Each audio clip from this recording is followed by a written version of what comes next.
अग्रवाल आप सभी का वंदन करती हूँ, अभिनंदन करती हूँ। आज हम आपके लिए लाए हैं एक बहुत ही सुंदर राम कथा।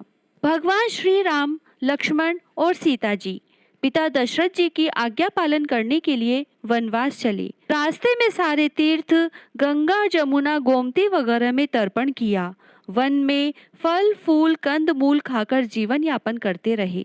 अधिक मास की एकम को राम जी की आज्ञा से लक्ष्मण जी शीतल कंद मूल तोड़कर लाए और सीता जी के आगे रख दिए। सीता जी ने उनकी 4 पत्तल बनाई। लक्ष्मण जी पूछने लगे, माता जी आपने 4 पत्तल किस लिए बनाई है? माता जी बोली, एक पत्तल राम जी की, एक पत्तल लक्ष्मण जी की, एक पत्तल गौ माता की और एक पत्तल सीता जी की।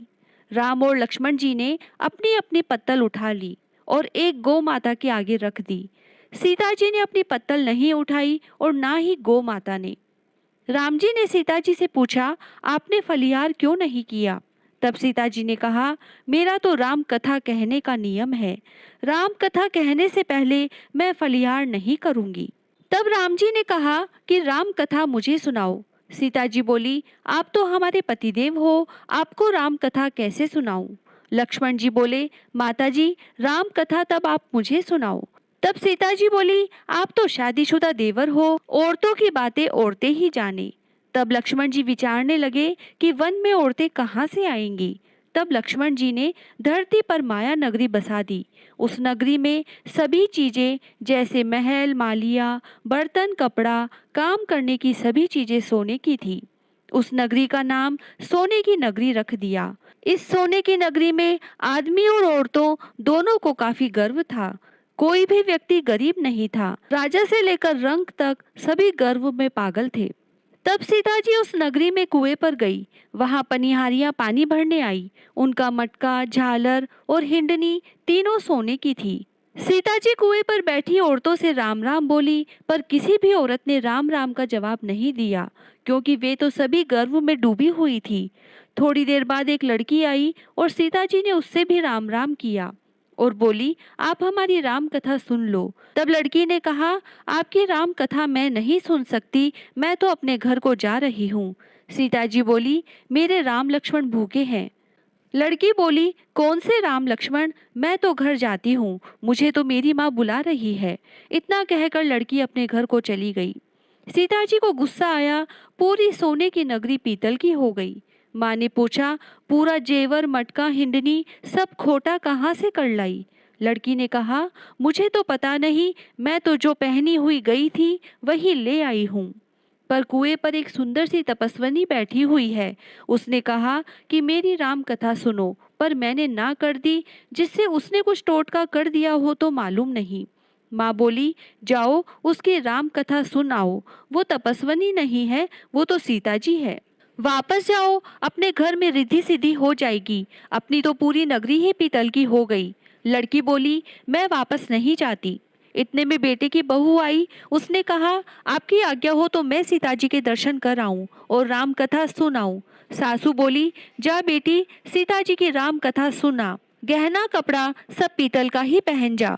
बहू कुएं पर जाकर बैठ गई। खाली मटका पानी से भरे और फिर खाली करे।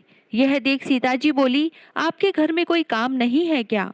बहू बोली, माता जी मैं तो सब कार्य निपटा कर आई हूँ।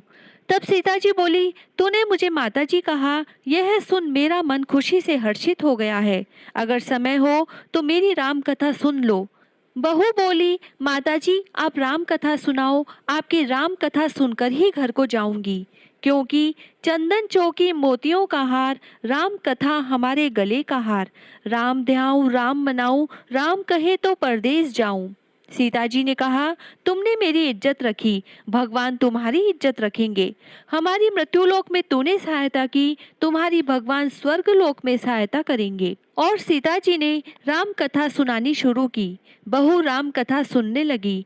आओ राम, बैठो राम, जल भर झारी लाई राम, किंकर की दातुन लाई राम, ठंडा जल भर लाई राम, सपरिवार पधारो राम, जुगला टोपी पहनो राम, कड़ा किलंगी पहनो राम, मक्खन मिश्री लाई राम, मक्खन मिश्री खाओ राम, स्वर्ण सिंहासन लाई राम, स्वर्ण सिंहासन बिराजो राम, झालर टिकोरा लाई राम, झालर टिकोरा बजाऊं राम, शंख ध्वनि लाई राम, झुक झुक पांव लागू राम, निरखता रोमन मोहे राम, शरण अपनी ले लो राम, दूध कटोरा लाई राम, सीता चरण दबाए राम, सुखवर सेज सो राम, झालर पंखा ढोलो राम, हमें राम तुम्हें राम, रोम रोम में बसो श्री राम, घट घट में बिराजो राम, मुख में तुलसी बोलो राम, खाली बैठे क्या काम, जब बोलो जब राम ही राम, बोले पंछी राम ही राम, पूर्ण होए सब काम, मेवा चिरंजी लाई राम,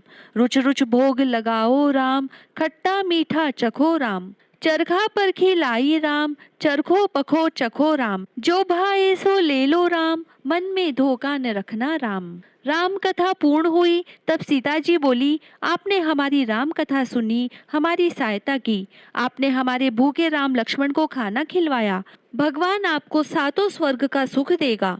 सीता माता का आशीर्वाद ले बहू अपने घर जाने लगी। सीता जी ने अपने गले का हार उतारकर बहू को पहना दिया। बहू अपने घर सासू जी से बोली कि मेरा मटका सिर से उतारो। सासू जी बोली, बेटी, हीरा पन्ना का गहना कपड़ा और मटका, सिर का झालर, हिंडनी हीरा से झिलमिला रही है, यह सभी चीजें तू कहाँ से लाई? राजा जी सुनेंगे तो दंड देंगे। बहू बोली, मैं तो सीता जी से उनकी राम कथा सुनकर आ रही हूँ, उनकी कृपा से यह सभी हुआ है। सास बोली, ठीक है, रोज तुम राम कथा सुन आया करो। बहू रोज सीता जी के पास राम कथा सुनने जाने लगी। सुनते सुनते वर्ष गुजर गया। तब बहू ने कहा, माताजी, कहानी का उद्यापन बताओ। माताजी बोली, 7 लड्डू 1 नारियल लेना और फिर उनका 7 भाग करना। 1 भाग मंदिर में चढ़ाना, मंदिर बनाने का जितना फल मिलेगा। 1 भाग तालाब में चढ़ाने से तालाब खुदवाने जितना धर्म मिलेगा। 1 भाग भागवत पर चढ़ाने से भागवत सुनने का फल मिलेगा। 1 भाग तुलसी पर चढ़ाने से तुलसी की शादी करने जितना फल मिलेगा। 1 भाग कुंवारी कन्या को देने से कन्या दान करने का फल मिलेगा। 1 भाग ब्राह्मण को देने से ब्राह्मण को खाना खिलाने जितना फल मिलेगा। 1 भाग सूर्य भगवान को चढ़ाने से 33 कोटि देवी देवताओं के भोग लगाने जितना फल मिलेगा। यह सुन बहू जल्दी जल्दी घर गई, 7 लड्डू और 1 नारियल लाई। उसके 7 बराबर भाग किए।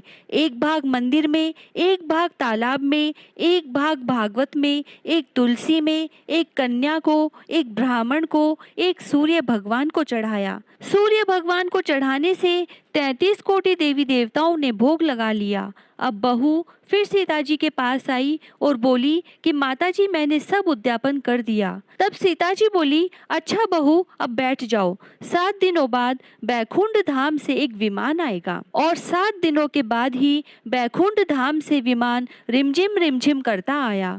बहू बोली, सासू जी, विमान आया, आप भी चलो। सासू जी बोली, अरे बहू, मैं अकेली कैसे जाऊं? अपने ससुर जी को ले लो, माता पिता को ले लो, भाई बंधु कुटुंब कबीले को ले लो, अड़ोसी पड़ोसी को ले लो। बहू ने सभी को विमान में बिठा लिया। विमान फिर भी खाली रहा। इतने में ननद आई और बोली, भाभी, मुझे भी विमान में बिठा लो। माताजी ने देखा और बोली, विमान में जगह नहीं है।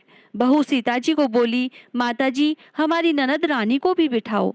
सीता जी बोली, आपकी ननद घमंड में भरी हुई है, हमारा विमान कच्चे धागे से बना हुआ है, यह टूट जाएगा। ननद बोली, भाभी, मैं यहाँ अकेली रहूंगी तो मुझे सांप बिच्छू खा जाएंगे। भाभी बोली, आपकी करनी आप ही भोगो, हम अपनी करनी से सीता माता के साथ जा रहे हैं। इतने में बहू अपने पति देव के साथ विमान में विराजमान हो गई। यह देख नगर के सभी लोग इकट्ठे हो गए और पूछने लगे, बहू, आपने ऐसा कौन सा धर्म का कार्य किया जो सीता जी के साथ विमान में बैकुंठ धाम जा रहे हो? आपने रामायण का पाठ किया या गीता जी का पाठ किया या कोई अखंड पुण्य किया जिससे कि स्वर्ग से विमान लेने आया है? बहू बोली, मैंने तो केवल सीता माता जी से राम कथा सुनी थी, उसका उद्यापन किया। नगरी के लोग कहने लगे, बहू, हमें भी राम कथा सुनाओ। बहू ने सभी को राम कथा सुनाई। कथा संपूर्ण होते ही पूरी नगरी सोने की हो गई। सभी नगर वासियों ने राम जी की जय जयकार की। सीता जी ने सभी को विमान में बैठा लिया। विमान स्वर्ग के रास्ते चल पड़ा। स्वर्ग के सातों द्वार अपने आप खुल गए। प्रथम द्वार पर नाग देवता सामने आए। सातों द्वार पार करने के बाद विमान स्वर्ग के नीचे उतरा। 33 कोटि देवी देवता बहू से पूछने लगे कि तूने ऐसा कौन सा पुण्य कार्य किया जिससे कि स्वर्ग के सातों द्वार पार करके हमारे पास आई हो। बहू बोली, मैंने तो सीता माता जी से राम कथा सुनी, उसका उद्यापन किया। 33 कोटि देवी देवता बोले, हमें भी राम कथा सुनाओ। बहू ने सबको राम कथा सुनाई। बहू ने कहा, राम ध्याऊं राम मनाऊं, राम कहे तो परदेश जाऊं। सभी देवी देवता सीता माता की जय जयकार करने लगे। आप भी सब मिलकर बोलो, जय श्री राम कथा की। आपको यह कथा कैसी लगी हमें जरूर बताएं। जय श्री